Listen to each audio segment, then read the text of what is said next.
కట్టెల పొయ్యి మీద వండే కచ్చా బిర్యానీ తిన్నామని విజయవాడ నుంచి గుడివాడ వరకు వెళ్ళానండి. అంత దూరం ఎందుకు వెళ్ళానంటే అక్కడ బిర్యానీ టేస్ట్ చాలా బాగుందని చాలా మంది చెప్పారు. చాలా మంది చెప్పిన తర్వాత మనం ఎందుకు ఆగుతాం? అప్పు చేసైనా సరే నిప్పు లాంటి సారా తాగాలంటారు పెద్దలు. మంచి బిర్యానీ తినాలంటే ఎంత దూరమైనా వెళ్ళాలంటాను నేను. ఇదేనండి కేఎం బిర్యానీ.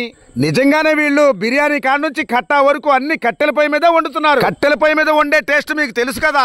ఇంకా బిర్యానీ మూత ఓపెన్ చేస్తే భయ్యా వీధంతా కమ్మటి బిర్యానీ వాసనే. కళ్ళు మూసి తెరిసేలోపు కొత్త సినిమా టికెట్ల కోసం పోటీ పడినట్టుగా ఈ బిర్యానీ కోసం జనాలైతే ఎగబడ్డారు భయ్యా.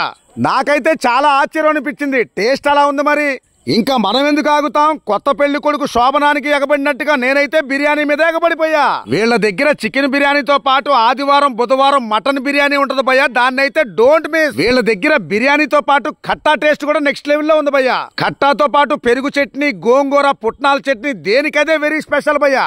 ఇక్కడ బిర్యానీ తిన్న తర్వాత నాకైతే ఒకటి అనిపించింది భయ్యా, గుడివాడ ప్రజలు చాలా లక్కీ అని. మచిలీపట్నం వారి KM biryani point bus stand పక్కన మేదర్ బజార్ రోడ్ గుడివాడ. వివాహాది శుభకార్యాలకు, ఇతర ఫంక్షన్లకు ఆర్డర్ పై బిర్యానీ కూడా సప్లై చేస్తారు. పూర్తి సమాచారం కోసం ఇక్కడ ఉన్న నెంబర్ తో వెంటనే కాంటాక్ట్ అవ్వండి.